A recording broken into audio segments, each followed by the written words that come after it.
सुनो ओ पंछियों, सुनो ए आत्माओं, उड़ उड़ जाओ, दूर जाओ, क्यों बैठे पंख पसार। सुनो ओ पंछियों।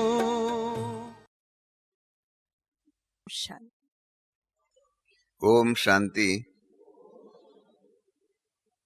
आज का दिन हम सब के लिए बहुत सौभाग्य का दिन है,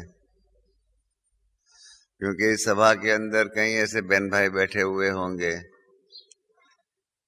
जो आज पहली बार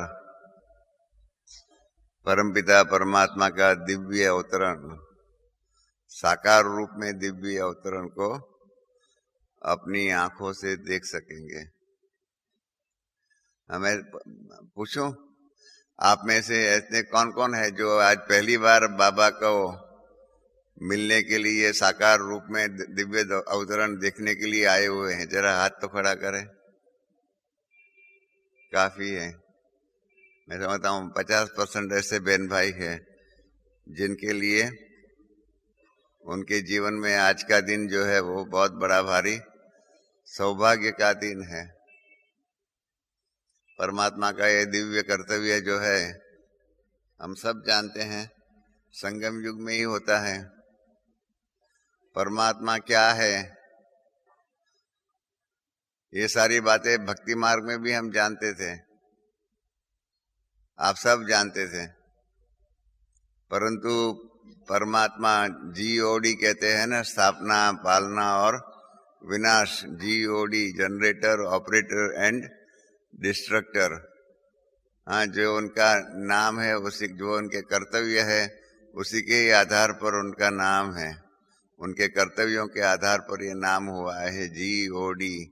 जैसे अंग्रेजी में न्यूज़ होता है, न्यूज़ शब्द जो है समाचार, न्यूज़ जो है वो भी नॉर्थ, ईस्ट, वेस्ट और साउथ, नॉर्थ, ईस्ट, वेस्ट और साउथ, चारों ओर से जो भी समाचार आए हुए, खबर आई हुई है, उसको जो एक साकार रूप में दिया हुआ है, उसको न्यूज़ कहते हैं। उस प्रकार से गॉड, परमात्मा को भी स्थापना, पालना और विनाश के रूप में, अर्थात ये करने कराने की जिनकी ड्यूटी है, जिम्मेदारी है, और जिसके पास वो शक्ति है, वो है परमात्मा। परमात्मा ने अपना दिव्य कर्तव्यों की झांकी पिछली मुरली में हम सबको बहुत स्पष्ट रूप में बताया था। बाबा अपने दिव्य कर्तव्यों की झांकी स्पष्ट शब्दों में नहीं बताते हैं, परंतु पिछली मुरली में, जिन्होंने पिछली मुरली 18 जनवरी की मुरली अच्छी रीत से पढ़ी हुई होंगी, उसमें बाबा ने एक ही वाक्य में कहा हुआ है कि अगर बाप चाहे, हाँ, बाबा ने अपनी अथॉरिटी बताई हुई थी कर्तव्यों की, कि अगर बाप चाहे तो विनाश 1 सेकंड में हो सकता है। याद होगा आप सबको, बाबा ने अपनी अथॉरिटी जो है, शक्ति जो है, महानता जो है, दिव्यता जो है, वो बाबा ने ये बता दिया कि एक ही वाक्य में, एक ही शब्द में, कि अगर बाप चाहे तो। परंतु बाबा ने कहा जो उसके बाद आने वाली नई दुनिया पर राज्य करने वाले जो है वो तैयार नहीं है। अर्थात परमात्मा ने अपने दिव्य कर्तव्यों के द्वारा अपना कर्तव्य जो है, स्थापना का, पालना का, विनाश में विनाश आदि की बातें जो है वो तैयार कर दिया है। स्थापना के लिए जो ज्ञान देना था वो भी कर दिया है, अपना कर्तव्य उन्होंने पूरा कर दिया है। परंतु क्या है, हमने अपना कर्तव्य अभी तक पूरा नहीं किया हुआ है, हम तैयार नहीं है।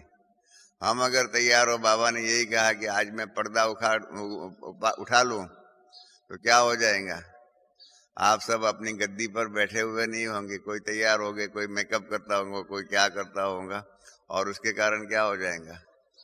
हाँ, सिनेमा के अंदर, ड्रामा के अंदर, हाँ, राजा को गद्दी पर बैठना होता है, उसके बदले में वो अपने जूते का पॉलिश करता होगा तो क्या होगा? कैसा खराब लगेगा। इस प्रकार से हम भी अपने आप को तैयार कर रहे हैं। अभी तक बाबा ने तो ज्ञान दे दिया, हम बाबा ने अपना कर्तव्य समाप्त कर दिया, पूरा ही कर दिया कि मैंने जो करना था मेरे पास तो सब कुछ तैयार है। आप बच्चों ने अपना कर्तव्य पूरा नहीं किया हुआ है, इसलिए हमें अभी अपना कर्तव्य पूरा करना है। और इसके लिए ही बाबा जो है हर समय आते हैं, मुरली सुनाते हैं। हाँ, बाबा को हम बच्चे पहले पूछते थे कि बाबा विनाश कब होगा, विनाश कब होगा, कब होगा। अभी क्या हो गया है, रिवर्स हो गया है। अभी बाबा हम बच्चों को पूछ रहे हैं कि आप बच्चे कब तैयार होंगे, आप बच्चे कब तैयार होंगे। बराबर है, बाबा यही हम बच्चों को ही पूछ रहे हैं कि आप बच्चे कब तैयार होंगे। अब तक हम पूछते थे बाबा को विनाश कब होगा, विनाश कब होगा, विनाश कब होगा। क्योंकि क्या है, पहले हमें मालूम ही नहीं था। बाबा का ज्ञान मिला उसके पहले अभी तो थोड़े समय में विनाश होने वाला है, क्या है वो हमें मालूम ही नहीं था। अज्ञान काल में भक्ति मार्ग में तो हम समझते थे कि अभी तो कलयुग अभी बच्चा है, कलयुग अभी बच्चा है। और इसलिए हम आराम से चैन की नींद में सोए हुए थे कि होगा होगा होगा होगा, परंतु क्या है मालूम ही नहीं था। मुझे मालूम है एक बार एक बहुत प्रखर बहुत बड़े विद्वान सन्यासी के पास हम गए थे। विद्वान सन्यासी के पास गए तो हमने उनको, बहुत बड़े विद्वान थे, उनके पास हमारी दादियों सहित हम गए थे, बॉम्बे के नजदीक में ही थे। तो हमने उनको बताया कि हमारी ये बहनें हैं और ये बहनें जो है ना वो कहती हैं कि अभी कलयुग का अंत और सतयुग की शुरुआत है, उसका ये संगम युग है, परमात्मा का अपना दिव्य अवतरण हुआ है। वो सन्यासी ने कहा अरे ये किसने कहा अभी कलयुग का अंत है, अब तो कलयुग के 40,000 वर्ष बाकी है, अब तो कलयुग बच्चा है, अभी तो कलयुग बच्चा है और अभी तो 40,000 वर्ष बाकी है। आप कैसे कहते हो कि कलयुग का अंत और सतयुग की आदि का संगम युग है, परमात्मा का दिव्य अवतरण का ये समय है, ऐसा कैसे कहते हो। जो सन्यासी ने कहा वही हम सब भी, हाँ बाबा का ज्ञान हमको मिला उसके पहले हम सब के पास भी यही ज्ञान था कि कलयुग अभी बच्चा है और अभी तो मौत से 40,000 वर्ष चलना बाकी है। उस प्रकार से हम समझते थे कि सतयुग, त्रेता, द्वापर, कलयुग वो मालूम था, सृष्टि का चक्र घूमता रहता है वो भी मालूम था, तो कैसे घूमेगा वो मालूम नहीं था। ये मालूम था दशावतार के आधार पर कि अभी अंतिम अवतार परमात्मा का होने वाला है, मालूम था ना, सभी को मालूम था भक्ति मार्ग में कि अंतिम अवतार जो है कल की अवतार होगा। बराबर है, मालूम था भक्ति मार्ग में, सभी को मालूम था कि भक्ति मार्ग में कि कल की अवतार होने वाला है और उस कल की अवतार के समय पर ऐसा होगा कि जिसके आधार पर ये पुरानी सृष्टि का विनाश होगा और उसके आधार पर उसके बाद नई सृष्टि की रचना होगी। वो ये कैसा होगा ये हमें मालूम नहीं था।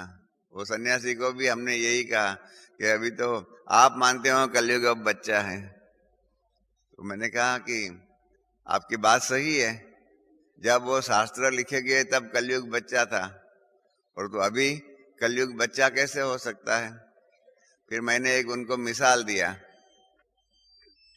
वो सन्यासी महाराज को मैंने एक मिसाल दिया। मैंने कहा कि मेरे पिताजी ने समझो अपनी आत्मकथा लिखी हुई होंगी, उस आत्मकथा के अंदर लिखा हुआ होगा जब कि रमेश अभी 5 साल का बच्चा है, मेरा नाम रमेश है इसलिए उसमें मेरे पिताजी ने समझो ऐसा लिखा हुआ होगा रमेश अभी 5 साल का बच्चा है। और फिर मैं आपके पास आकर के बताता हूं कि मेरे पिताजी की आत्मकथा है और मैं वही रमेश हूं जिसके बारे में अंदर लिखा हुआ है कि रमेश अभी 5 साल का बच्चा है।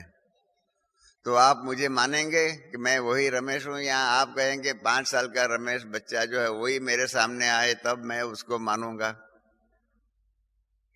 तो उसने कहा नहीं नहीं नहीं, वो तो जब आपके पिताजी ने किताब लिखी तब आप 5 साल के बच्चे थे, अभी तो आप बड़े हुए होंगे, क्योंकि ऐसा नहीं है कि आपके पिताजी ने किताब कल लिखी और आज आप लाए हो। जब वो लिखी गई तब आप 5 साल के बच्चे थे, और बीच में तो बहुत समय बीत गया है, और इसलिए आप बच्चे में से जवान भी हो गए हैं। तो मैंने कहा कि इसी प्रकार से ऐसा ही है, ये शास्त्र के कल नहीं लिखे गए हैं। जो आपको हो कि कलयुग अब बच्चा है, तो अभी भी बच्चा होना चाहिए। जब शास्त्र लिखे गए तब कलयुग बच्चा था, जब शास्त्र लिखे गए तब बच्चा था। अभी तो उसके अंदर उसकी भी समय में समय के कारण जुआनी आई होंगी, वृद्ध अवस्था भी आई होंगी, आपको क्या मालूम। इतना तो आप मानते हो कि कलयुग अब बच्चा नहीं है। तो सन्यासी महाराज ने कहा कि हाँ हाँ, कलयुग अब बच्चा नहीं होगा, बूढ़ा नहीं तो वृद्ध नहीं तो जुआन तो हुआ ही है। हमने कहा चलो इतना तो माना। फिर उन्होंने कहा कि ये हमारे शास्त्रों की जो है ब्रह्मा कुमारियां जो है ना ग्लानि करती हैं, कहती हैं कि शास्त्र जो है ना वो द्वापर युग में लिखा गया ऐसा बताते हैं। हम कहते हैं, वो सन्यासी ने कहा, हम कहते हैं कि हमारे शास्त्र तो अनादि हैं, सृष्टि की शुरुआत से ही बने हुए हैं। तो मैंने फिर से वो सन्यासी महाराज को कहा कि देखिए, मेरे पिताजी की किताब जो है उसमें लिखा हुआ है कि रमेश अभी बच्चा है, और मैं कहूं कि मेरे पिताजी की किताब भी अनादि है, सृष्टि की शुरुआत से ही लिखी हुई मेरे पिताजी की आत्मकथा है, तो आप मानेंगे? तो कहा मैं कैसे मानूंगा। मैंने कहा क्यों? कहा उसमें लिखा हुआ है रमेश अभी 5 साल का बच्चा है। इसका मतलब ये हो गया कि रमेश जब 5 साल का था तब वो किताब लिखी गई, इसलिए ये हम नहीं मान सकते हैं कि आपके पिताजी की आत्मकथा अनादि है। आप समझ गए मेरी बात को? इसमें लिखा हुआ है कि रमेश अब 5 साल का बच्चा है, माना जब रमेश 5 साल का बच्चा था तब वो किताब लिखी गई। इसका मतलब यह हुआ कि आपके पिताजी की किताब आत्मकथा जो है वो अनादि नहीं है, परंतु जब रमेश 5 साल का बच्चा था तब लिखी गई। मतलब कब लिखी गई उसका अंदाज आ सकता है कि रमेश 5 साल का बच्चा था तब लिखी गई। तो मैंने पहले उनसे कहा था कि आप यही बताओ कौन से शास्त्र में ये लिखा हुआ है कि कलयुग अब बच्चा है। तो इन्होंने 8-10 शास्त्रों का नाम दे दिया कि इस शास्त्र में ऐसा लिखा हुआ है, इस शास्त्र में ऐसा लिखा हुआ है। तो हमने सब लिख लिया कि इन शास्त्रों में लिखा हुआ है कलयुग अभी बच्चा है। तो तब मैंने बाद में कहा कि जैसे मेरे पिताजी के किताब में लिखा हुआ है कि रमेश अभी 5 साल का बच्चा है, और उसके आधार पर आपने कहा कि जब रमेश 5 साल का बच्चा था तब ये किताब लिखी गई। ये किताब अनादि नहीं है, माना सृष्टि की शुरुआत से ये किताब नहीं थी, जब रमेश अभी 5 साल का बच्चा था तब ये लिखी गई। उसी प्रकार से मैंने कहा कि अगर इन शास्त्रों में लिखा हुआ है कलयुग अब बच्चा है, माना वो कब लिखा गया? आप समझे मेरा सवाल? शास्त्र में लिखा है कलयुग अब बच्चा है, माना वो कब लिखा गया? जब कलयुग बच्चा था तब। बराबर है? शास्त्रों में जब उसमें लिखा हुआ है कलयुग अब बच्चा है, इसका अर्थ ये हो गया कि जब कलयुग बच्चा था तब ये शास्त्र लिखे गए। तो मैंने कहा जब इसमें ही लिखा हुआ है कलयुग अब बच्चा है, तो आप कैसे कह सकते हो कि शास्त्र अनादि है? आप समझे मेरी बात को? इसी किताब में लिखा हुआ है, इन शास्त्रों में 10-12 उन्होंने बताया, इन सब में लिखा हुआ है कलयुग अब बच्चा है। इसका मतलब ये जब कलयुग जब बच्चा था तभी ये लिखा गया है। इसके मतलब द्वापर में शास्त्र नहीं थे, त्रेता में नहीं थे, सतयुग में नहीं थे। तो मैंने कहा कि आप तो कहते हो ये शास्त्र अनादि है, और इन्हीं किताबों में इन्हीं शास्त्रों में लिखा हुआ है कलयुग अब बच्चा है, तो अनादि कैसे हुए? और आप कहते हो कि ब्रह्मा कुमारियां शास्त्रों की ग्लानि करती है। इसके बदले में तो आप लोगों ने ग्लानि किया है। आप लोगों ने लिखा हुआ है कि शास्त्र अभी, आप लिखा हुआ है कि शास्त्रों में लिखा है कलयुग अब बच्चा है। आपसे तो ज्यादा ब्रह्मा कुमारी इन शास्त्रों का गौरव गान करता है कि वो द्वापर की शुरुआत में लिखा गया। आप तो कलयुग की शुरुआत में, जब कलयुग बचा था तब लिखी गई ऐसी बात बता रहे हो। हमारे ब्रह्मा कुमारी बहनें कहती है द्वापर युग से लिखा गया है। मतलब इसकी अवधि जो है आपसे भी हम दूर लेके जाते हैं, और आप कहते हो अनादि, अनादि तो है नहीं। तो वो समझ गया कि हमारे शास्त्रों की क्या लिमिटेशंस है। कारण यही है कि परमात्मा के दिव्य कर्तव्यों के बारे में जो अंदाज लगाना चाहिए, क्या होना चाहिए, क्या है, मालूम नहीं था, किसी को भी मालूम नहीं था। सबका ये सृष्टि की रचना कैसे हुई है ना, उसके बारे में अंदाज है कि परमात्मा ने सृष्टि कैसे रची। दुनिया के हर एक धर्म के अंदर आप जाएंगे तो परमात्मा के कर्तव्यों के बारे में अंदाज ही है, स्पेकुलेशन ही है, अनुमान ही है कि परमात्मा की ने सृष्टि कैसे रची। आप जानते हैं अंग्रेज क्रिश्चियन धर्म के हिसाब से क्या हो गया कि स्वर्ग के अंदर था, वहां से आदम और ईव जो है ना, वो उसमें से मतलब जानते हैं एप्पल जो था वो खाया, और उसके कारण क्या हो गया, वो सारी सृष्टि की रचना कैसे हुई है वो क्रिश्चियन धर्म के अंदर उस प्रकार से बताई गई कि ऐसे सृष्टि की रचना हुई। अलग अलग धर्म ने अलग अलग तरीके से अपना विचार बताया हुआ है, क्योंकि उस समय पर क्या था मालूम नहीं है। विज्ञान के दृष्टिकोण से भी सृष्टि की रचना कैसे हुई वो भी अंदाज है,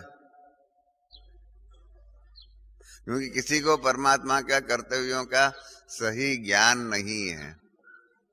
विज्ञान के अंदर भी अंदाज ही है, स्पेकुलेशन ही है। विज्ञान भी इन बातों में वास्तविकता के आधार पर नहीं जा सकता है, क्योंकि जब सृष्टि की रचना हुई तब विज्ञान और वैज्ञानिक थे ही नहीं।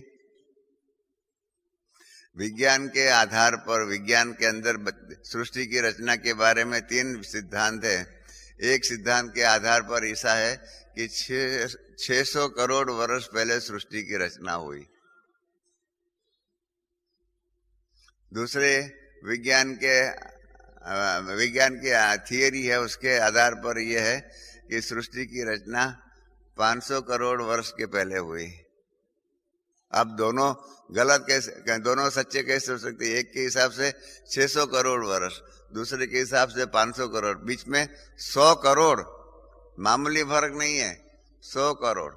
और तीसरी थियरी है, उसके मुताबिक सृष्टि की रचना जो है 60 करोड़ वर्ष पहले हुई।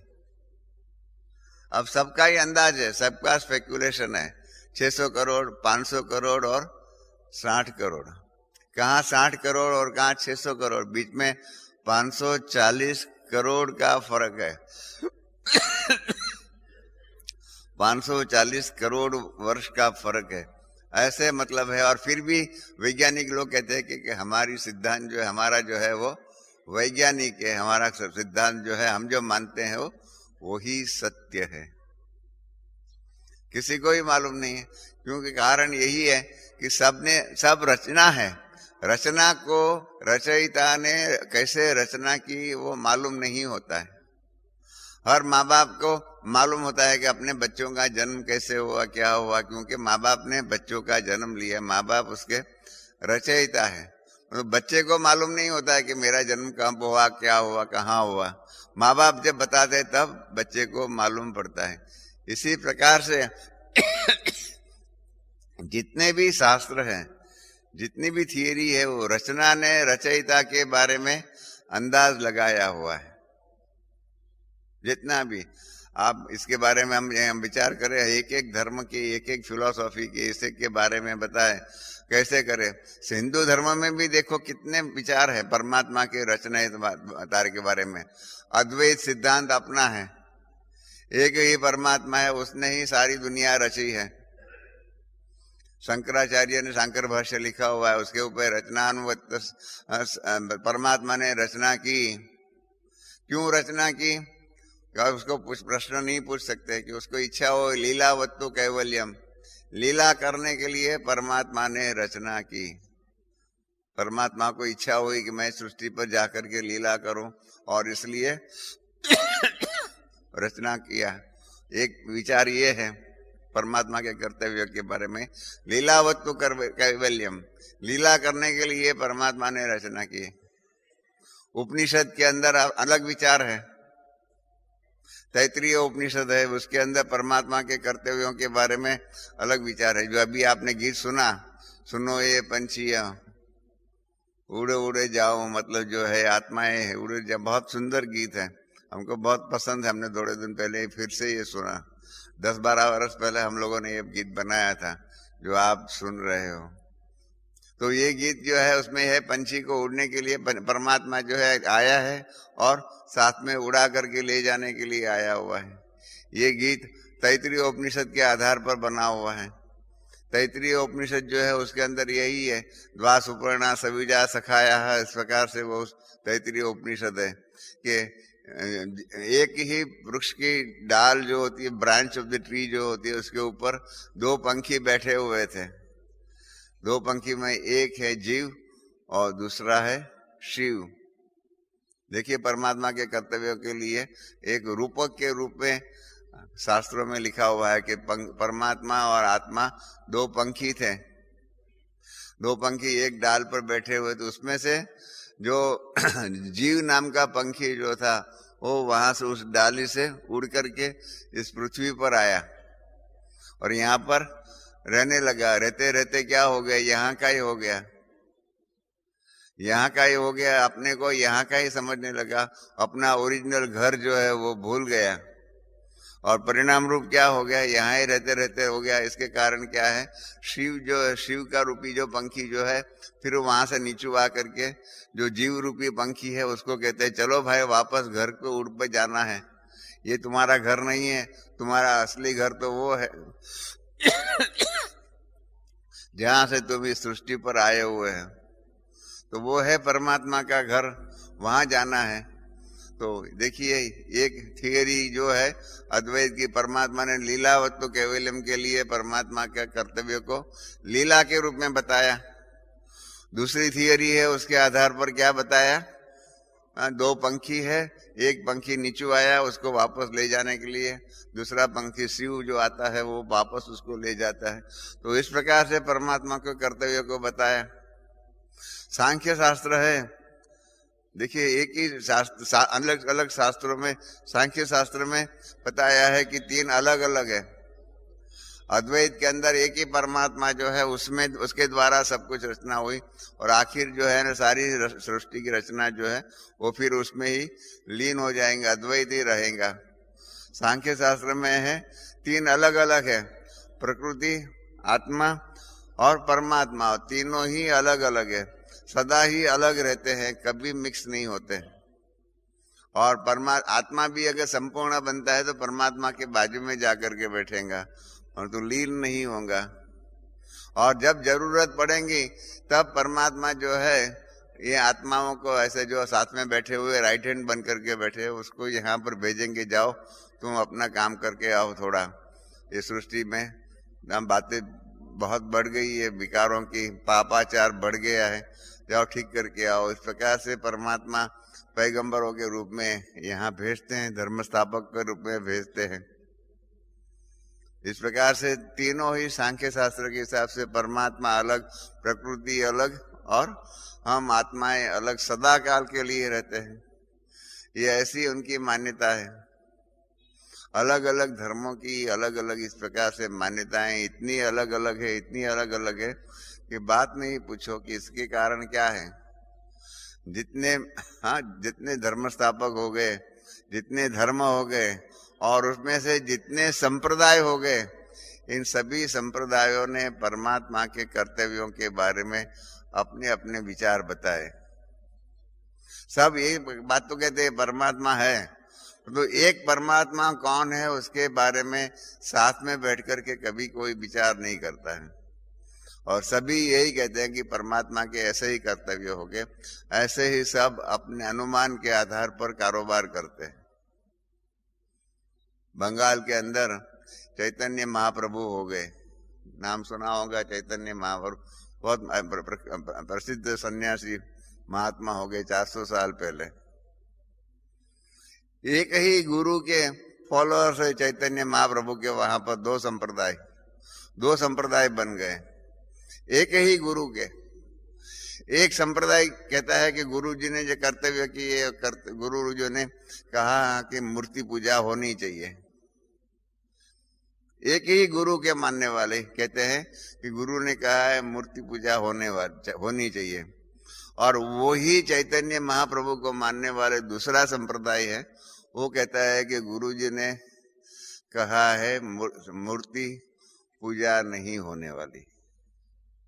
एक ही गुरु के दो संप्रदाय बन गए, क्योंकि कर्तव्यों के बारे में कैसे काम होता है वो बताया नहीं है, मालूम नहीं है दोनों को। परिणाम रूप क्या हो गया, दोनों ही ग्रुप, दोनों ही संप्रदाय एक ही गुरु के विचारधारा से बने हुए, दोनों ग्रुप के बीच में आपस में झगड़े होते हैं। इतने तक झगड़े होते हैं कि दोनों एक दूसरे के ग्रुप को मारने के लिए तैयार हो जाते हैं। कितने लोग उसमें, दोनों के बीच में युद्ध जो हुए उसमें मर गए। कभी भी साथ में बैठ करके विचार नहीं करते कि हम एक ही गुरु के हैं, एक ही गुरु ने क्या ज्ञान दिया, एक ही गुरु ने क्या कर्तव्य सिखाया, उसके बारे में आपस में बैठ करके राय सलाह करें। युद्ध करने से क्या होगा। अंग्रेजी में बहुत एक सुंदर वाक्य है, बहुत सुंदर वाक्य है, war does not decide who is right, war does not decide who is right, it decides only who will be left. बहुत सुंदर वाक्य है। जो अंग्रेजी जानते होंगे और गहराई में जाएंगे उनको मालूम होगा कि war does not decide who is right. युद्ध के द्वारा सच और झूठ क्या है वो नक्की नहीं हो सकता है। War only decides who will be left, माना दोनों के साइड में जो युद्ध में बचे होगा, मरने के बाद कौन बचेगा वो ही बताते हैं। Who will be left, left माना राइट लेफ्ट की बात नहीं है, लेफ्ट माना कौन बचेगा। क्योंकि इस प्रकार से होता है युद्ध के नाम पर। कितना होता है, परमात्मा के दिव्य कर्तव्यों को नहीं जानने के कारण, धर्म का वास्तविक स्वरूप नहीं जानने के कारण सबसे ज्यादा में ज्यादा युद्ध धर्म के नाम पर हुआ है। सबसे ज्यादा में ज्यादा हिंसा धर्म के नाम पर हुई है। कारण यही है कि परमात्मा के कर्तव्यों को लोगों ने नहीं जाना, और सब समझते हैं कि हम जो मानते हैं ना वो ही परमात्मा के कर्तव्य है, यही परमात्मा का स्वरूप है, परमात्मा का रूप यही विचारधारा, यही फिलॉसफी है। और इसके कारण क्या हो गया, अलग अलग विचारधाराएं बनती गई। हर एक धर्म में संप्रदाय बनते गए परमात्मा के कर्तव्यों को अच्छी रीत से नहीं जानने के कारण। एक मिनट, इतने तक समाज में संप्रदाय बन गए हैं। इंग्लैंड के अंदर विभिन्न धर्म हैं। वहां के लोगों ने स्टेटिस्टिक्स निकाली हुई है कि वहां पर संप्रदाय धर्म बाबा ने 4 मुख्य बताए, बाकी तो अलग है, 10 धर्म होते हैं, कई अलग अलग प्रकार के निकले हुए हैं। उसमें से इंग्लैंड के अंदर 5000 संप्रदाय हैं। अमेरिका के अंदर एक ही क्रिश्चियनिटी धर्म की बात करें, चर्च के बारे में बात करें तो 267 प्रकार की वहां पर अलग अलग मान्यता रखने वाली चर्च है। अलग अलग सैक्रामेंटो शहर में अभी हम गए पिछले साल, वहां गए तो एक ही शहर में 700 अलग अलग प्रकार के मान्यता वाली चर्चेस अलग अलग एक ही शहर में थी।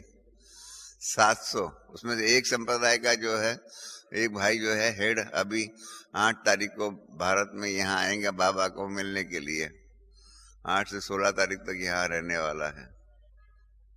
पिछले साल दूसरा आया था मिस्टर मारन करके, वो अलग संप्रदाय के हेड था।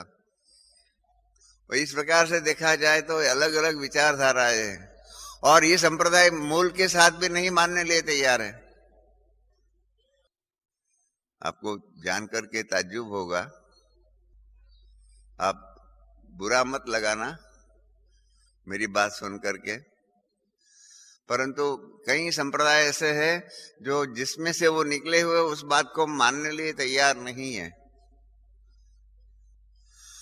मिसाल के तौर पर, अब मैंने आपको पहले ही बताया, किसी की मान्यता की ठेस पहुंचे तो माफ करना मेरी बात सुन करके, परंतु बंगाल के अंदर रामकृष्ण मिशन तो नाम तो सुना होगा, रामकृष्ण परमहंस, विवेकानंद आदि का नाम तो सुना हुआ होगा। आप सब मानते हैं कि वो हिंदू धर्म के कनेक्शन के हैं, बराबर है, हिंदू धर्म के कनेक्शन के हैं, मानते हो ना। रामकृष्ण मिशन वाले कहते हैं हम हिंदू धर्म के नहीं है, हमारा अलग धर्म है, अलग विचार है, हम हिंदू धर्म के कनेक्शन के नहीं है।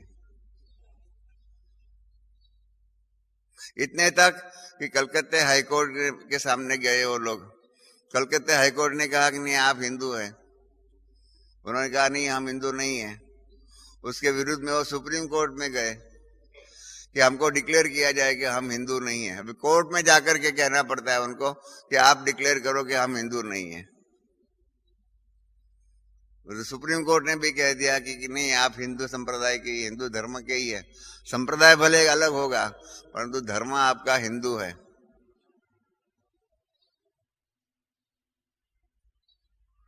बोलिए, अपने आप को, अपनी विचारधारा जिससे वो निकला हुआ है वही रामकृष्ण मिशन। आप विवेकानंद जी का प्रवचन सुनिए, रामकृष्ण का जीवन वृत्तांत पढ़ा होगा, उसमें देखिए देवी भक्त थे, काली के भक्त थे, पढ़ा हुआ है ना। परंतु फिर भी आज के संप्रदाय वाले कहते हैं कि नहीं हम ये नहीं हैं,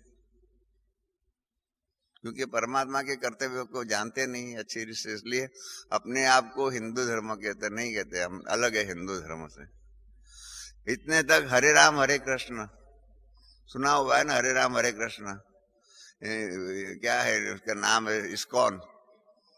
इस्कॉन वालों को भी पूछा गया आप हिंदू है, इनके अंदर मंदिर में जाओ, उसमें सभी मूर्तियां है, सब कुछ है, इन्होंने कितने सुंदर सब जगह पर मंदिर बनाए हुए। अहमदाबाद में जाओ अक्षरधाम बनाए, अभी दिल्ली के नजदीक में बनाया हुआ है, बनाया है ना, सब जगह पर उन्होंने, स्वामीनारायण संप्रदाय ने भी बनाया हुआ है, सब जगह पर अपने अपने इस्कॉन वालों ने बनाया हुआ है, हर कई जगह पर मंदिर बनाए, स्वामीनारायण संप्रदाय ने बनाया है, हर इस्कॉन वालों ने बनाया है। इन्हों से आप पूछो, वो कहते हैं हम हिंदू नहीं है। कारण क्या है? क्योंकि परमात्मा के दिव्य कर्तव्यों को उन्होंने समझा ही नहीं है, और इन्होंने अपने को, अपनी विचारधारा, जो मूलभूत विचारधारा है, उनसे अलग समझ करके कारोबार करते हैं।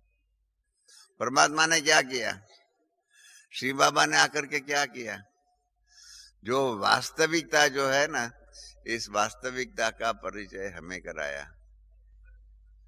कोई हमसे पूछते हैं कि ब्रह्मा कुमारी इसके अंदर क्या है, मैं यही बताता हूं सबको कि परमात्मा ने आकर के हमें हमारी वास्तविकता, हम कौन है, परमात्मा कौन है, हम कौन है, सृष्टि कौन है, हम कहाँ से आए हैं, कहाँ जाना है, इस सब बातों की वास्तविक परिचय परमात्मा ने दिया, जो हम पहले नहीं जानते थे। यही यह विश्वविद्यालय की महानता है। फॉर एग्जाम्पल, एक मिसाल के रूप में कहूं, पहले मानते थे कि घर बार छोड़ना ही, तब ही घर बार छोड़ेंगे तब ही आपको मुक्ति, जीवन मुक्ति मिलेगी। जैन धर्म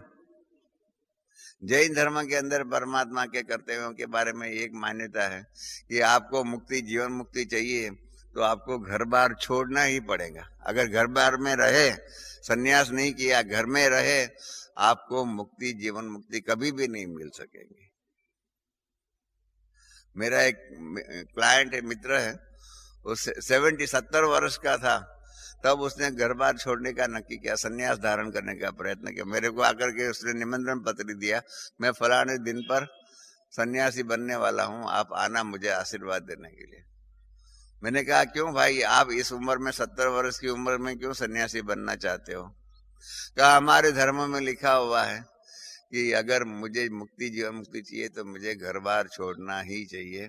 घर बार में रहने वाले जो है ना, वो कभी मुक्ति, जीवन मुक्ति नहीं प्राप्त करेंगे। परमानेंट घर बार छोड़ना चाहिए। बौद्ध धर्म ने फिर क्या किया, उसमें मॉडिफिकेशन किया। हर एक ने अपना अपना मॉडिफिकेशन किया।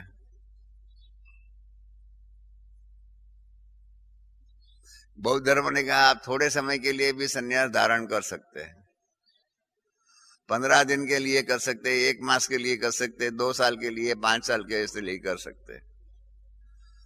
एक जमाने में बर्मा का जो प्राइम मिनिस्टर था, जैसे यहाँ होता है ना, कहीं एमएलए जो होते हैं कि इलेक्शन में हम जीत जाएंगे, तिरुपति जाएंगे, मुंडन कराएंगे, ऐसी मन्नत मानते हैं। ऐसे बौद्ध धर्म में भी ऐसी मन्नत मानते हैं कि हम ये जीत गए तो हम ये करेंगे, हम ये करेंगे। जैसे यहाँ पर जाते हैं हम मुंडन कर, तिरुपति जा करके आते हैं। पहली पार्लियामेंट जब हुई हिंदुस्तान की, तो उसमें 4 MP ऐसे थे, वो फॉरेन तिरुपति गए थे, मुंडन करा करके फिर दिल्ली के उसमें आए हुए थे, मान्यताओं के आधार पर। हर एक यही मानता है। तो यही वहाँ वहाँ बौद्ध धर्म के अंदर भी यही था। नेविन करके वहां पर बर्मा का जो चीफ मिनिस्टर बना, प्राइम मिनिस्टर बना, उसने नक्की किया था कि मैं अगर प्राइम मिनिस्टर बनूं तो मैं 15 दिन के लिए सन्यासी बनूंगा।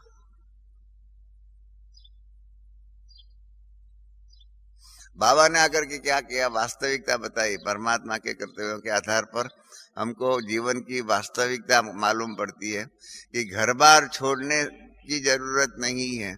छोड़ना है तो विकारों को छोड़ना है। बराबर है। परमात्मा ने ये विकारों को छोड़ने की बात बताई। बाकी सन्यास लेकर के जाके जंगल में भी जाकर के फिर यही विकार आदि तो वहां भी हो सकते हैं, क्रोध आदि सब कुछ हो सकते हैं। आप जानते हैं शास्त्रों में ही है, दुर्वासा क्रोध का साक्षात स्वरूप दुर्वासा के रूप में है ना। मालूम है दुर्वासा को दुर्योधन ने भेजा, महाभारत में कथा है। दुर्योधन ने दुर्वासा को भेजा कि जाओ आप पांडवों के पास जाओ, आपको बहुत अच्छा भोजन मिलेगा, आप दोपहर में जाना। उनके पास अक्षय पात्र था द्रौपदी के पास, इसलिए अगर सुबह जाएंगे तो अक्षय पात्र से फौरन फटाफट अन्न मिल जाएगा, और दोपहर में जाएंगे अक्षय पात्र धुलाई करके रख दिया होगा तो फिर उसमें तो 24 घंटे तक भोजन नहीं मिलने वाला था।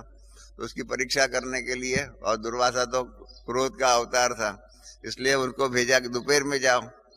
वो दोपहर में गए द्रौपदी के पास, तो भोजन दो। द्रौपदी मूंझ गई, अभी कहाँ से मैं भोजन लाऊंगी। वो तो होशियार थी, आप जानते हैं बहनें तो बहुत अच्छी होशियार होती। उसने कहा कि महाराज आप स्नान पानी करके आओ, इतने में मैं भोजन तैयार रखती हूँ। तो सन्यास बेचारे दुर्वासा गए भोजन अपने स्नान पानी करने के लिए अपने शिष्य मंडल सहित। उधर द्रौपदी ने भगवान को याद किया कि कृष्ण भगवान, ये मेरे पास परीक्षा आई है, दुर्वासा आए हुए, अगर अभी श्राप देंगे मालूम नहीं क्या से क्या हो जाएगा। देखिए कथाओं में क्या क्या लिखा हुआ होता है। तो कृष्ण वहां हाजिर हो गए। उसने भी आकर के कहा द्रौपदी मुझे को भूख लगी हुई है, मेरे को खाना दो। अरे कहा आपको तो मैं इसलिए याद किया कि आप मेरी भी समस्या को दूर करो, उसके बदले में आपने भी आकर के यही समस्या बताई। कहानियां है ना, बहुत रोचक कहानियां है। शास्त्र पढ़ो तो उसको कहानियों के रूप में पढ़ो तो बहुत मजा आती है। तो कृष्ण ने कहा कि अगर आप आपका अक्षय पात्र देखो, उसमें कुछ तो होगा, कना दाना होगा, देखो तो सही। तो द्रौपदी ने अपना अक्षय पात्र को देखा तो उसमें एक तांदलिया की भाजी जो होती है ना, उसका एक कणा दाना चिटका हुआ था। शास्त्रों में मालूम, जिन्होंने शास्त्र पढ़े होंगे उनको मालूम होगा। तो कृष्ण ने कहा ठीक है वही लाओ, मुझे दे दो, मैं खा लूंगा। वो कृष्ण को दिया, कृष्ण ने खाया। देखो परमात्मा के कर्तव्य कैसे शास्त्रों में लिखे हुए हैं। शास्त्र को खाया और भगवान की तृप्ति हो गई। उधर क्या हो गया, उस तृप्ति के आधार पर दुर्वासा आदि सभी मुनि के पेट भी भर गए, एक ही कहानियां हैं। और दुर्वासा ने समझे, सभी सन्यासियों का हमारा अभी तो पेट भर गया, अब हम जाएंगे, द्रौपदी ने खाना बनाया होगा, खाना नहीं खा सकेंगे, द्रौपदी हमारे पर गुस्सा करेंगे, हमको श्राप देंगे, तो इसलिए दुर्वासा ने कहा चलो भागो यहाँ से। वो बेचारे दुर्वासा जो है ना भाग के चले गए। देखिए ऐसे परमात्मा के कर्तव्यों की शास्त्रों में कहानियां लिखी हुई है। उधर द्रौपदी बैठी रही कि अभी आएंगे आएंगे आएंगे, आया ही नहीं। फिर कृष्ण ने बताया कि वो तो भाग गए, मैंने ऐसे लीला किया, कर्तव्य ऐसे किए, वो भाग गए। देखिए ऐसे ऐसे कहानियां हैं शास्त्रों में। बाबा ने वास्तविकता बताई हुई है कि हमको कोई पूछते हैं आप हिंदू हैं, मैंने आपको बताया रामकृष्ण मिशन वालों को पूछते हैं, वो कहते हैं हम हिंदू नहीं हैं। हम स्वामीनारायण संप्रदाय वालों को पूछो कि हम हिंदू नहीं हैं, इस्कॉन वालों को पूछो हम हिंदू नहीं हैं, और हमको कोई पूछे आप हिंदू है तो हम क्या कहते हैं? हमको परमात्मा ने अपने दिव्य कर्तव्यों के द्वारा वास्तविकता बताई है कि हिंदू क्या है।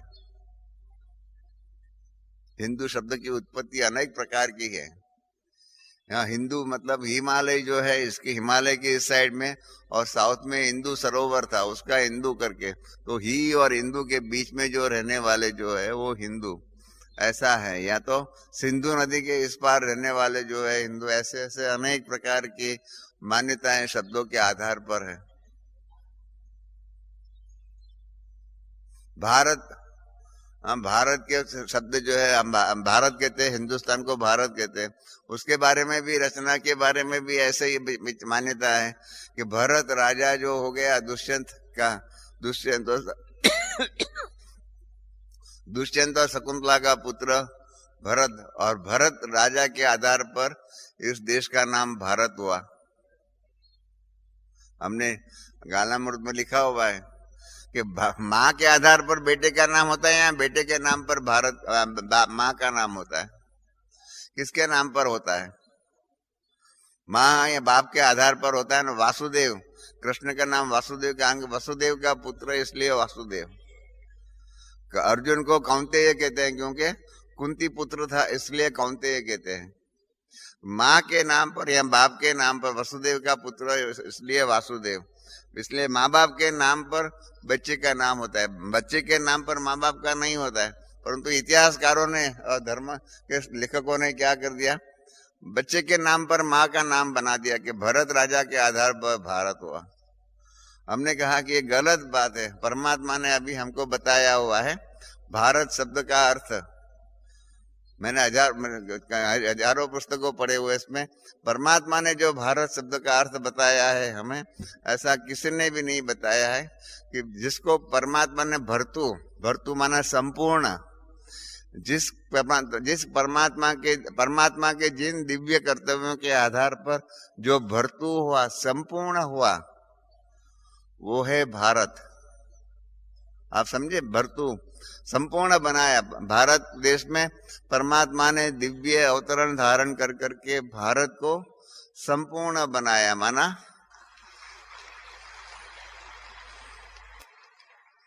कैसा संपूर्ण? बाबा ने वो भी बताया, 16 कला संपूर्ण है ना, सबको मालूम है। बाबा के दिव्य करते हो 16 कला संपूर्ण, संपूर्ण निर्विकारी, मर्यादा पुरुषोत्तम, अहिंसा परम धर्म। ऐसा जो है देश, ऐसी दुनिया, ऐसा सतयुग परमात्मा ने रचना की हुई है। यह है परमात्मा का कर्तव्य। परमात्मा हमें 16 कला संपूर्ण बनाता है। कोई भी एक कला नहीं, वास्तविकता हर चीज की बताता है। अभी तक हम भक्ति मार्ग में समझते थे, क्या समझते थे? घर बार क्यों छोड़ना पड़ता है? माया है। स्त्री को माया समझा, धन को माया समझा, और इसलिए घर बार छोड़ करके जाते थे। अपने पास सन्यासियों का सम्मेलन हुआ था, संत महामंडलेश्वरों का सम्मेलन हुआ। उसके अंदर अखिल भारतीय साधु समाज के सेक्रेटरी आए हुए थे। इन्होंने बहुत सुंदर एक बात कही थी। कहा कि हिंदू धर्म के अंदर परमात्मा के दिव्य कर्तव्यों के बारे में अनेक प्रकार की भ्रांतियां थी। उसके अंदर एक भ्रांति ये थी कि स्त्री को माया समझते थे, और हम सब ने स्त्री को और धन को माया समझ करके उसको छोड़ने के लिए, संन्यास करने के लिए बताया हुआ था। समाज का अंग जो है 50% पुरुष है, 50% स्त्री है। उसमें से समाज के 50% अंग जो स्त्री था, उसके प्रति हमने दुर्व्यवहार कर करके उसको माया समझ करके इतने हद तक, माफ करना एक शब्द बताता हूं, एक सन्यासी की किताब में लिखा हुआ है, सन्यासियों के लिए, माफ करना मैं आपको पहले से ही बता देता हूं। इसमें लिखा हुआ था, नारी से नागण भली। बोलिए, इतने हद तक नारी की बारे में लिखा हुआ है, नारी से नागण भली। इस प्रकार से ऐसी ऐसी बातें लिखी हुई। समाज के एक 50% अंग जो है, जीवन का पहला, जिसके द्वारा समाज की रचना हुई, जन्म दाता सबके लिए जो है, उसके बारे में ऐसा लिखा हुआ है। इन्होंने कहा इसके अंदर, हमारे पर सम्मेलन में ओम शांति भवन के अंदर के, कि समाज का जो अंग, जो मुख्य अंग है 50%, उसकी हमने जो हमने तिरस्कार किया। इन्हीं अंग को परमात्मा ने आकर के आगे रखा। अपने दिव्य कर्तव्यों के अंदर ज्ञान का कलश किसके ऊपर रखा? परमात्मा ने कन्याएं माताओं के ऊपर रखा, और उनके द्वारा विश्व परिवर्तन का कार्य का प्रारंभ किया परमात्मा ने। और इस अर्थात जिसको हम लोगों ने उपेक्षित समझा, परमात्मा ने अपने दिव्य कर्तव्यों के अंदर उसी उपेक्षित जो पक्ष था, उपेक्षित नारी समाज था, उसकी महिमा आगे बढ़ाई, और उसकी महिमा आगे बढ़ा करके उसके द्वारा विश्व परिवर्तन का कार्य करके हिंदू धर्म के अंदर जो हम लोगों ने नारियों को अन्याय किया था, उस अन्याय को दूर कर करके हमारी गलती को शिव परमात्मा ने आकर के क्या किया? पूर्ण किया। हमारी गलतियां, मतलब हमारी जो गलतियां थी, कमी जो थी, उसको दूर करके के नारी समाज के द्वारा समाज को श्रेष्ठ बनाने का दिव्य कर्तव्य परमात्मा जो कर रहे हैं, जो एक बहुत सुंदर एक आध्यात्मिक क्रांति का बीज इन नारियों के द्वारा, इन माताओं बहनों के द्वारा कर रहे हैं, जरूर आपको उसके द्वारा सफलता मिलेगी। ऐसे उन्होंने अपने रंगमंच पर आकर के कहा। पहले वही संप्रदाय था, साधु सन्यासी महाराज थे, ये समझते थे कि ये ब्रह्मा कुमारियां कुछ नहीं है। मेरे पास अभी भी एक कागज पड़ा हुआ है ऋषिकेश के, वहां पर शिवानंद महाराज की वहां का एक सन्यासी लिखा हुआ था कि हम चाहते हैं कि ब्रह्मा कुमारी इसकी नींव जो है ना, फाउंडेशन जो है ना, उसको उखाड़ करके फेंक दे, और इसके लिए हम पूरा ही प्रयत्न कर रहे हैं। तो मैंने उनको लिखा कि ऐसा नहीं है, जो उसको उखाड़ने के लिए जाएंगे वही उखड़ जाएंगे, बाकी परमात्मा का कर्तव्य तो ऐसा है कि वो सत्योगी दुनिया स्थापन करके ही रहेंगे। परमात्मा के साथ इस प्रकार से युद्ध करना, अभी वाद विवाद करना कैसे पॉसिबल है? तो शुरू में ऐसा ही वो लोग मानते थे, फिर आखिर में हमारी संस्था बढ़ती गई बढ़ती गई बढ़ती गई। परिणाम रूप क्या हो गया? परमात्मा ने आकर के सारा ही अपने कर्तव्यों का पहले ही बता दिया था। आपको मालूम रहे, परमात्मा ने ब्रह्मा बाबा के तन में शुरू किया कार्य, तो शुरू में कई लोग समझते थे कि ये बाबा का ही ज्ञान है, ब्रह्मा बाबा का ज्ञान है, क्योंकि बाबा पढ़ा लिखा था, बाबा अनुभवी था, बाबा विद्वान था, इसलिए सब समझते थे कि ये ब्रह्मा बाबा का ही ज्ञान है। वो भ्रांति, वो समझ जो है वास्तविकता देने के लिए बाबा ने क्या किया? पुष्पमणि करके एक बहन थी जो मेंटली रिटार्डेड थी। मेंटली रिटार्डेड मतलब इतनी चतुर नहीं थी, मंद बुद्धि की थी। ऐसी मंद बुद्धि की पुष्पमणि बहन के तन में परमात्मा 15 दिन के लिए आए। वो आकर के अपना दिव्य कर्तव्यों का पूरा ही साक्षात्कार कराया।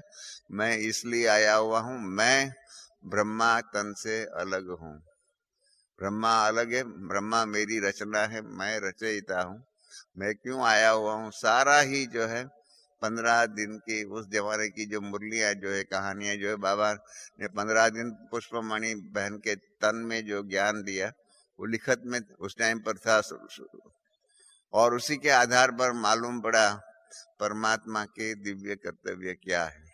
क्योंकि तब तक परमात्मा और आत्मा मन ब्रह्मा बाबा और परम श्री बाबा के कर्तव्यों में फर्क मालूम नहीं पड़ता था। 15 दिन अलग रहे उसके अंदर, पुष्पमणि दादी के तन, पुष्पमणि बहन के तन में। इतने तक मैं आपको बताऊं, दादी ब्रिजेंद्रा ने हमको बताया था कि एक बार शिव बाबा को उस तन से कुछ जगह पर अपना दिव्य कर्तव्य करने के लिए जाना पड़ा। तो वो तन जो है ना, वो पुष्पमणि दादी सोई हुई थी, पुष्पमणि बहन सोई हुई थी। मम्मा और दादी ब्रिजेंद्रा दोनों ही आपस में विचार कर रहे थे, ये कौन है, ये पुष्पमणि में आया हुआ है, वो कौन है। क्योंकि शुरू शुरू की बात थी, हमारे ज्ञान में भी इतना ज्ञान की गहराई मालूम नहीं थी। अभी सब आपको मालूम पड़ गया है, उस टाइम पर तो मालूम नहीं था इतना, तो वो लोग भी आपस में मूंझे हुए थे। तो ब्रिजेंद्रा दादी और मम्मा दोनों आपस में राय कर रहे थे, कौन है ये पुष्पमणि के तन में आकर के ये बोलता है, वो कौन है, ऐसा सोच रहे थे। इतने में परमात्मा जो है ना अपना कर्तव्य करके वापस आए शिव बाबा, और आकर के पुष्पमणि के तन में फिर से पधरामणि, जैसे आज गुलजा दादी के तन में आएंगे वो आप देखेंगे, ऐसे पुष्पमणि बहन के तन में वो आ गए और उठ करके बैठ गए। और मम्मा और ब्रिजेंद्र दादी जहाँ बैठे तो वहां जाकर के कहा, अरे बच्चियां, अभी तक आप मुझे पहचानते नहीं हो और अभी भी सोच रही है कौन आया है, कौन आया है। तो मम्मा और दादी ब्रिजेंद्रा एकदम मूंझ गए, करे ये क्या है, हम यहाँ प्राइवेट में यहाँ बात कर रहे थे, उनको कैसे मालूम पड़ गया। ये शुरू शुरू की बात है, परमात्मा के दिव्य कर्तव्यों को हमारे पास भी इस प्रकार से मालूम नहीं था। आस्ते आस्ते मालूम पड़ता गया कौन है, कैसे है। आपको मालूम होगा दादी, हमारी गुलजा दादी जो है, खेलते खेलते वो खेलने के टाइम पर वो होता है ना, गुजराती में हम कहते संता कुड़ी, छुप छुप जाने का और फिर ढूंढने करने का। वो अपने अगासी टेरेस थी, उसके वो बाजू की दीवार में जाकर के बैठ गई थी। वहां जाकर के वो बैठ गई, उसमें वो ध्यान में चली गई और पहली बार उन्होंने ब्रह्मा बाबा को ऊपर साक्षात्कार में देखा। वो मूंझ गई, ये क्या हो गया है, क्या हो गया है। सारा इतिहास है, आपको मालूम होगा। और फिर उन्होंने आकर के बताया, बाबा को मालूम पड़ गया कि ऐसे ऐसे है। फिर उनको कहा कि आप दोबारा जाकर के देखो तो सही कौन है, क्या है। इस प्रकार से यहाँ पर भी बाबा के दिव्य कर्तव्यों का आस्ते आस्ते ही मालूम पड़ा। बाबा ने अपना कर्तव्य का पूरा ही पहले ही परिचय दे दिया था, एडवांस में, ब्रह्मा बाबा को साक्षात्कार करा करके। हमने बच्चों की बाबा किताब में वो लिखा हुआ है कि कैसे बाबा समुद्र किनारे बैठे हुए हैं और बाबा को साक्षात्कार होता है। पहले विनाश का, सामने खून बहता है, एक दूसरे को मार रहे हैं, इस प्रकार से सारा ये बम आदि फट रहे। उस प्रकार से बाबा को पहले विनाश का साक्षात्कार हुआ और उसके बाद 2 मिनट के बाद जो है ना वो शांत हो गया। और उसके बाद आकाश में से सितारे आने लगे और उसमें से देवताएं प्रकट होने लगे और बहुत सुंदर दैवी दुनिया का साक्षात्कार हुआ। मुझे खुद ने ब्रह्मा बाबा ने बताया हुआ था कि वो साक्षात्कार और सत्य की दैवी दुनिया देख करके बहुत उसको मजा आ गई देखने। पहले जो विनाश का देख करके वो डर गए कि ये क्या हो रहा है, ये क्या हो रहा है, इतने खून खराबी क्यों हो रही है। और बाद में देखा तो ये सत्य की दुनिया देख करके बहुत खुश हो गए। और बाबा ने खुद ने हमको बताया और फिर बाबा ने वो आवाज सुना, इन सब के लिए तुम्हें निमित्त बनना होगा। और ब्रह्मा बाबा ने फौरन ऐसा हाथ कड़क, नहीं नहीं नहीं नहीं, मैं इसके लिए लायक नहीं हूँ। बाबा ने खुद ने चौपाटी की नदी रहे, वहां पर हम लोग घूमने को गए थे। मैंने बाबा को बताया आपका वो साक्षात्कार का हमें अनुभव तो बताइए। तो बाबा ने एक्टिंग करके बताया कि मैंने कहा मैं इसके लिए निमित्त नहीं बनना चाहता हूँ, मैं लायक नहीं हूँ। परंतु क्या हो गया, आस्ते आस्ते बाबा ने अपना कर्तव्य शुरू कर दिया। ब्रह्मा बाबा समर्पित हो गए, उनका परिवार समर्पित हो गया और ओम मंडी के रूप में हैदराबाद में बाबा ने अपना कर्तव्य शुरू कर दिया। देखिए बाबा का कर्तव्य कैसे शुरू हुआ। साधारण रूप में शुरू हुआ। जसोदा भवन के मकान, बाबा का मकान था जसोदा भवन। उस जसोदा भवन के अंदर 10 बाय 10 के कमरे के अंदर बाबा ने शुरू किया ज्ञान देना, 10 बाय 10 के। फिर संख्या बढ़ने लगी तो कमरा छोटा पड़ने लगा। कमरा जब छोटा पड़ने लगा तो क्या हो गया, एक दीवार निकाल दिया। एक दीवार निकाल गया तो 20 बाय 10 का कमरा बन गया। उसमें ज्ञान देना शुरू कर दिया। उसमें से संख्या बढ़ गई तो तीसरा कमरा जो था, ऊपर 3 बेडरूम थे, तो तीसरे कमरे की अभी दीवार तोड़ दी।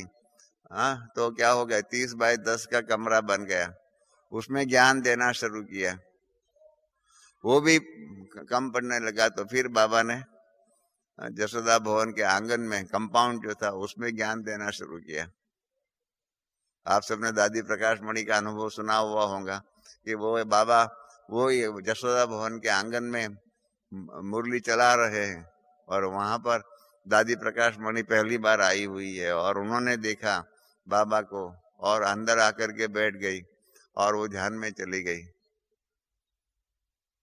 और इन्होंने वहां देखा तो जो थोड़े दिन पहले उन्होंने यही कृष्ण को देखा था, वो गेंद के रूप में खेलता हुआ देखा था।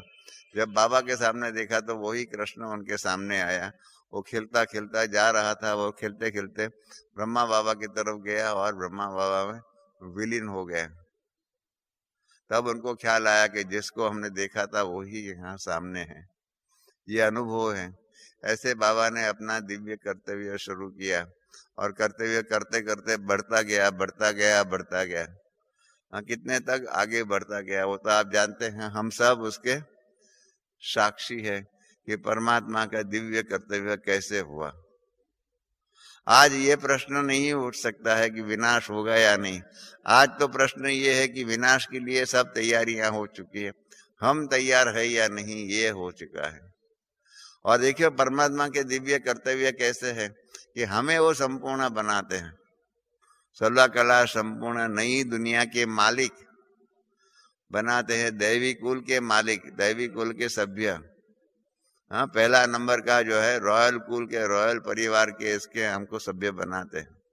स्वप्न में भी नहीं था कि हम ये बन सकते हैं, ये नहीं बन सकते, क्योंकि मालूम ही नहीं था, ज्ञान ही नहीं था। पहले तो यही मानते थे कि विद्वान पंडित आदि बनना होगा, वो ही बन सकते हैं। अभी बाबा ने बताया कि विद्वान पंडित बनने की जरूरत नहीं है। बाबा ने अपने बताया हुआ है कि हमारे साधारण में साधारण, अनपढ़ में अनपढ़ माता भी जो है वो भी विद्वानों से भी ज्यादा पढ़ी लिखी है।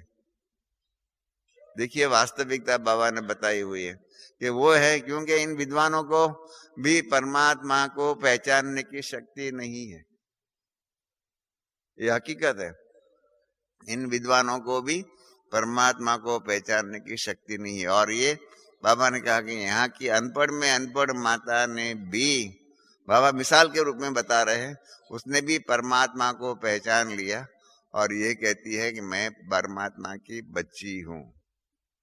सन्यासी महात्मा वो नहीं कहते हैं कि मैं परमात्मा का बच्चा हूँ। इन्होंने, इन माताओं ने, इन्होंने परमात्मा को पहचान लिया। और पहचानने से क्या होता है, प्राप्ति होती है। पहचानने से क्या होता है, उस प्रकार के कर्तव्य होते हैं, सरल कर्तव्य। भक्ति मार्ग में तो कितना कठिन दिखाया हुआ है, आपको मालूम है। राम गीता के अंदर लिखा हुआ है आपको मुक्ति चाहिए, 5 जन्म चाहिए।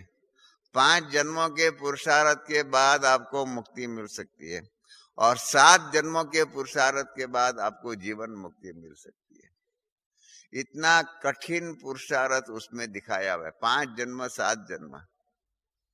और यहाँ पर ब्रह्मा बाबा के जीवन के आधार पर देख लीजिए, 69 में 37 में बाबा के अंदर प्रवेशता हुई, बराबर है 37 में। और 32 साल के पुरुषार्थ के अंदर बाबा संपूर्ण बन गए। संपूर्ण बनने के लिए कितना समय लगा? 32 साल। मुक्ति, जीवन मुक्ति की सारी प्राप्ति जो भी कहो, बाबा ने 32 साल के पुरुषार्थ में परमात्मा के दिव्य कर्तव्यों की शक्ति के आधार पर अपने जीवन को बना दिया 32 साल में। और वही पुरुषार्थ के लिए भक्ति मार्ग में कहा गया 5 जन्म या 7 जन्म। 5 जन्मों के आधार पर राम गीता में लिखा हुआ है, वशिष्ठ राम को बता रहे हैं कि 5 जन्म का पुरुषार्थ करो तो मुक्ति मिलेगी, 7 जन्मों के आधार पर तुमको जीवन मुक्ति मिलेगी। कहाँ 7 जन्म और कहाँ 32 साल संपूर्ण बनने के लिए। कारण यही है, परमात्मा यहाँ, बाबा ने जो सीढ़ी का चित्र बनाया है ना, बहुत सुंदर है। इसमें परमात्मा के दिव्य कर्तव्य के आधार पे आता है। लिफ्ट बताई हुई है, अब मालूम है सीढ़ी का चित्र बराबर पढ़ना, उसमें लिफ्ट बताई हुई। लिफ्ट के द्वारा ऊपर हम चले जाते हैं और फिर वहां से आएंगे और आस्ते आस्ते सीढ़ी उतरते उतरते 84 जन्मों की सीढ़ी उतर करके नीचे आएंगे। ये परमात्मा के दिव्य कर्तव्यों का सिंबॉलिक रूप उसके अंदर दिखाया हुआ है कि परमात्मा का दिव्य कर्तव्य हमें लिफ्ट देता है। इतने छोटे से संगम युग के छोटे से समय में हम पुरुषार्थ इतना करते हैं कि जिसके आधार पर हमारा भाग्य न सिर्फ 21 जन्मों के लिए परंतु 84 जन्मों के लिए बन जाता है। बाबा ने यही कहा कि आपका 84 जन्म तक आपको ये भाग्य चलता है। पिछले लास्ट 2-3 जन्मों में आपको थोड़ा कुछ दुख हुआ होगा, बाकी सारा ही आपका सारे कल्प का भाग्य आप अभी बना रहे हो।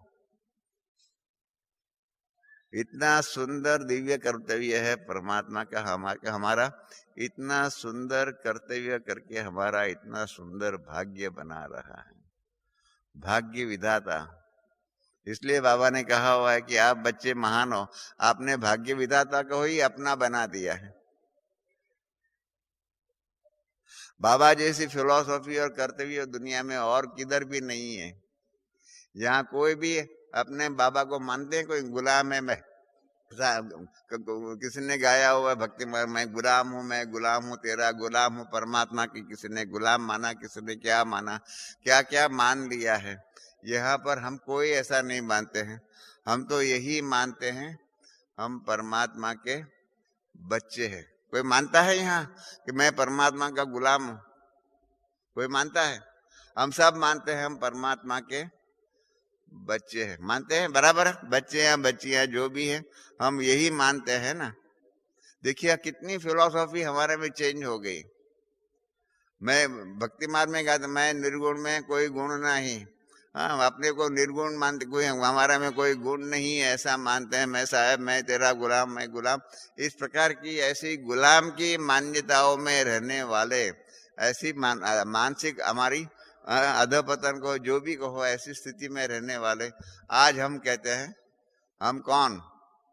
हम परमात्मा के बच्चे हैं। बच्चे के रूप के जैसे होता है ना, राजा के बेटे के राजकुंवर को नशा होता है कि मैं राजा का कुंवर हूँ, होनहार राज्य का मालिक हूँ।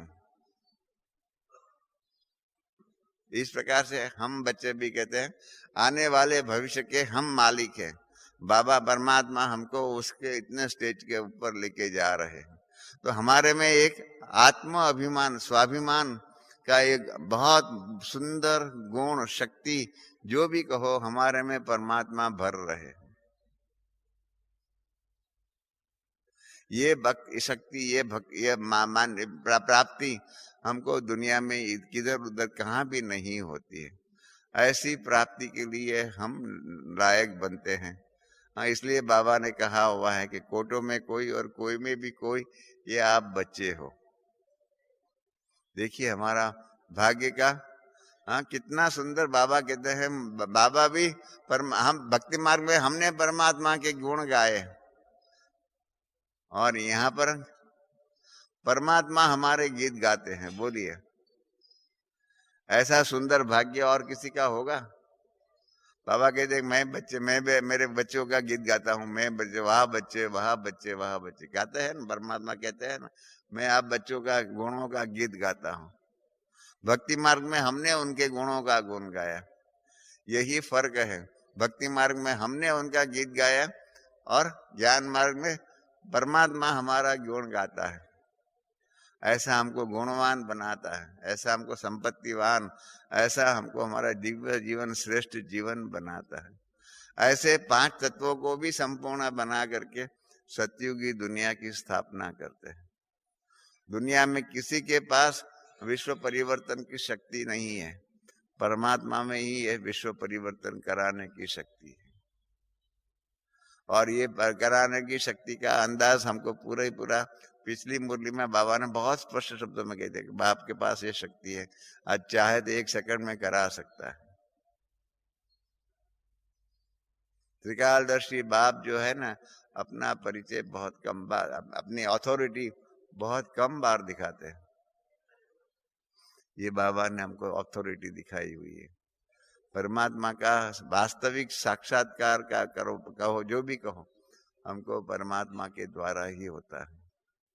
आज वो दिन है, आज हमारे लिए वो सौभाग्य का दिन है कि आज हमको वही परमात्मा, बाबा कहते हैं कि आप बच्चे कितने पावरफुल हैं कि परमात्मा को भी निराकार से साकार स्वरूप में लेके आने की तमन्ना, खींचने के लिए पुरुषार्थ आप बच्चों में है, ताकत आप बच्चों में है।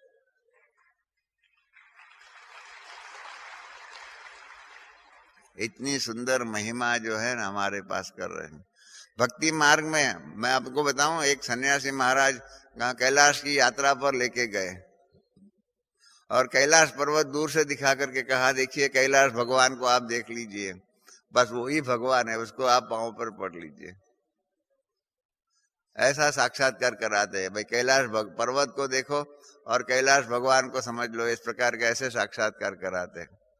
कहाँ वो साक्षात्कार और कहाँ आज आप साक्षात्कार करेंगे परमात्मा को अपने इन आंखों से, स्थूल आंखों में परमात्मा का दिव्य अवतरण देखना। आज तक मैं आपको बताऊं, भक्ति मार्ग के अंदर कभी भी हमने सोचा नहीं होगा कि हम इस जन्म के अंदर परमात्मा को साकार स्वरूप में अपने इन स्थूल आंखों से हम देख सकेंगे। था किसी को मालूम था, किसी को संकल्प में भी मालूम नहीं था कि हम ये भाग्य सौभाग्य हम प्राप्त कर सकेंगे। ये हमको वास्तविकता का रूप मिला हुआ है कि हमें अपने ही आंखों से, हम भक्ति मार्ग की कहानी है कि अंधा जो है ना, उसके सामने भगवान प्रसन्न हो गए और उसको कहा कि आप एक वरदान मांग लो। वो अंधे को पूछा गया, अंधा बहुत होशियार था, गरीब था, उसने भगवान से मांग लिया कि एक ही वरदान मांगना है ना। कहा एक ही वरदान मांगना है। कहा भगवान, मैं अपनी आंखों से मेरे 7वें बच्चे के पौत्र की बहू को सोने के बर्तन में छाछ बलोते हुए जो है ना, वो मैं देख सकूं, ऐसा मुझे वरदान दो। उसने सब कुछ मांग लिया है एक बात में। हाँ, 7वें बच्चे को मांगना, शादी भी मांग लिया, 7 बच्चे, 7 बच्चों के भी पौत्र और उसके भी बहू, और उसको सोने के बर्तन में छाछ बलोते हुए, मतलब उसको देखा, छाछ का मंथन करते हुए देखा। ऐसी ऐसी कहानियां भगवान के बारे में, उनके दिव्य कर्तव्यों के बारे में हमने सुनी। क्या क्या कहानियां भक्ति मार्ग में सुनी, कर्तव्यों का मालूम नहीं था। वही रामायण देखिए, हम भक्ति मार्ग में पूछते थे, राम और परशुराम दोनों भगवान के अवतार।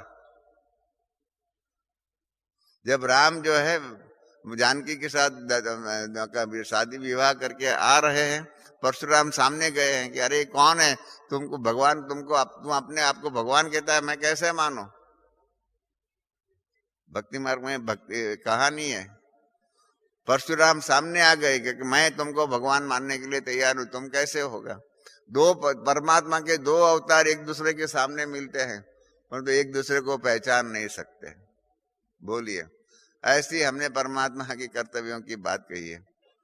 उसने कहा कि ठीक है, अगर तुमने वहां का धनुष तोड़ा ना जनक के दरबार में, ये मेरा पास है विष्णु का धनुष है, तुम उठा करके दिखाओ तो मैं मानूं कि तुम परमात्मा हो। उसने दिया, राम ने फट करके उठा लिया, उठा करके उसके अंदर अपने तीर जो है वो चढ़ाया, लगाया। तो तब परशुराम ने कहा, अरे हाँ मैं मान गया, आप भगवान के अवतार हो। तब तक दोनों अवतार एक दूसरे को पहचानने के लिए तैयार नहीं है। ये है परमात्मा के कर्तव्यों के बारे में ऐसी भ्रांतियां। तब राम ने कहा कि अभी तो मैंने तीर चढ़ा दिया है, मैं क्या करूं? तो परशुराम ने कहा, नहीं, मेरा वध मत करना। सुंदर कांड जो है, सुंदर वन जो है, वहां के बहुत ऐसे लोग रहते हैं, उसकी हत्या कर दो, वहां तीर वहां पर लगाओ और वहां पर छोड़ दो। और वहां तीर चला गया। और इस प्रकार से देखिए, दोनों कर्तव्य परमात्मा के दो अवतार आमने सामने होते हुए भी एक दूसरे को पहचान नहीं सकते। ऐसे ही परशुराम और कृष्ण के जीवन के बीच में है, दोनों अवतार वहां पर है, मौजूद है, एक दूसरे को पहचान नहीं सकते, कभी भी आमने सामने मिलते भी नहीं है। ऐसी कहानियां जो है ना, ऐसी बनी हुई है। इन कहानियों में से ही वास्तविकता को पहचानना और समझना कितना कठिन है। तो हम सब ने उसमें से समझ लिया वास्तविकता क्या है, सृष्टि का सच्चा इतिहास क्या है, वही परमात्मा हमको बता रहे हैं। और कितना सहज है। हम लोगों ने समझा ज्ञान बहुत बड़ा होगा, विशाल क्या होगा। इन ज्ञान का जो मक्खन जो है ना, परमात्मा हमको दिखा रहे, सिखा रहे हैं। ज्ञान का मक्खन, दो शब्दों में कहना है तो मनमना भव और मध्याजी भव, इन दो शब्दों में सारा ज्ञान का सार आ जाता है। विस्तार को, सार का विस्तार करना सहज है, तो विस्तार का सार करना बहुत कठिन है। मैं आपको बताऊं, फिलोसॉफी के दुनिया में विस्तार का सार करना बहुत कठिन है। दुनिया में सार का विस्तार बहुत करके दिखाते हैं। परमात्मा ने सारी दुनिया का इतिहास विस्तार का सार करके दिखाया है। परमात्मा ने सभी की वास्तविकता बताई। नई चीजों के ऊपर श्रद्धा निर्माण करना बहुत कठिन है।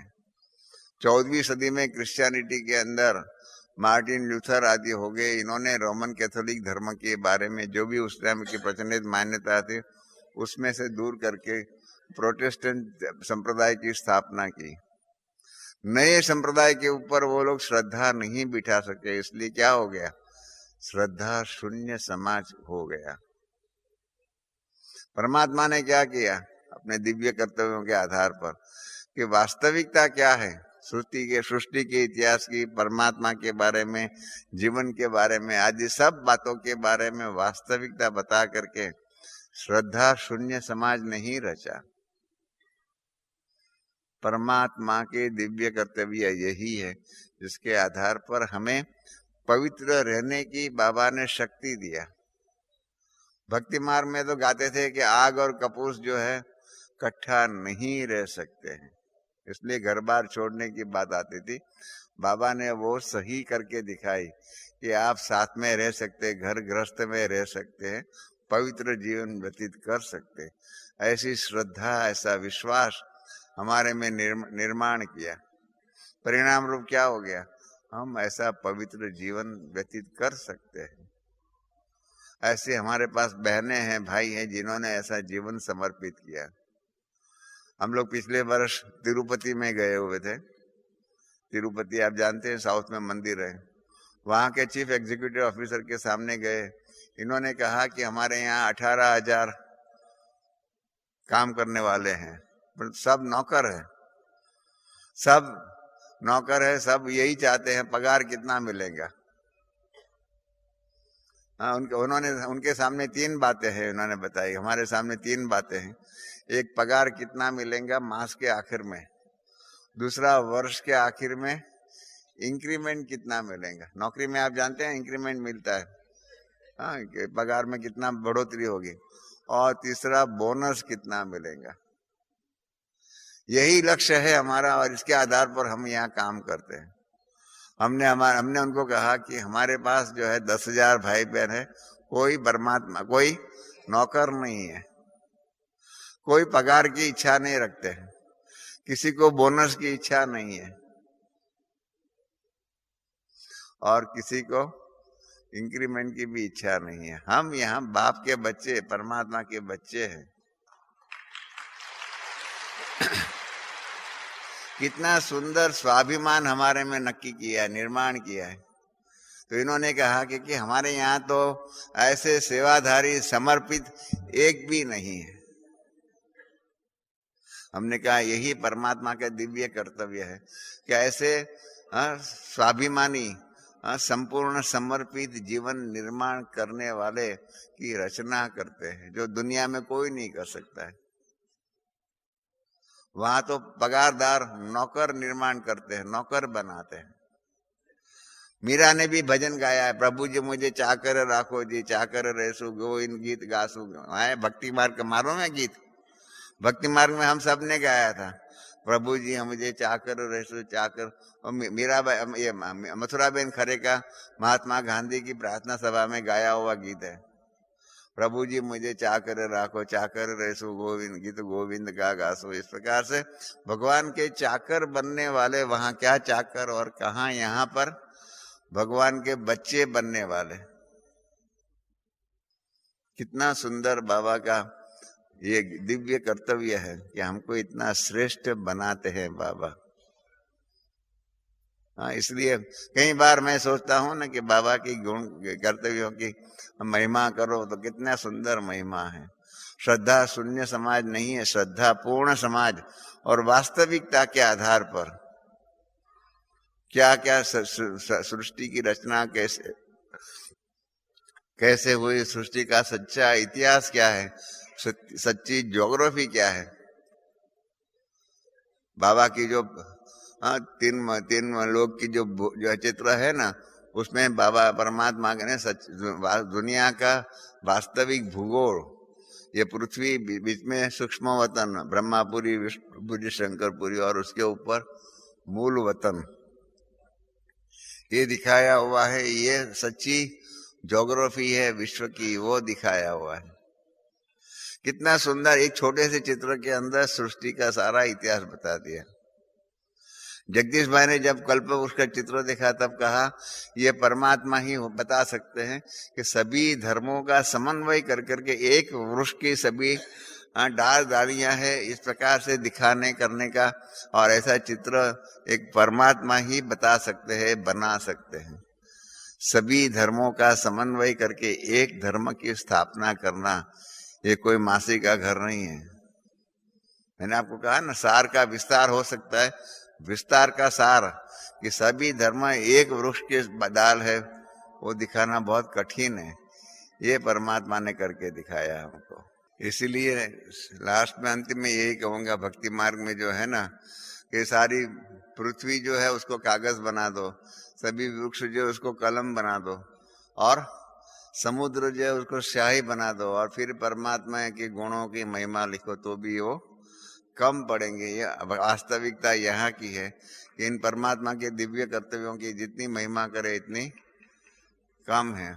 बाकी तो आज हाथ कंगन को आरसी की क्या जरूरत है, यही परमात्मा के दिव्य कर्तव्यों को आज हम अपने आंखों से सामने देखने वाले हैं।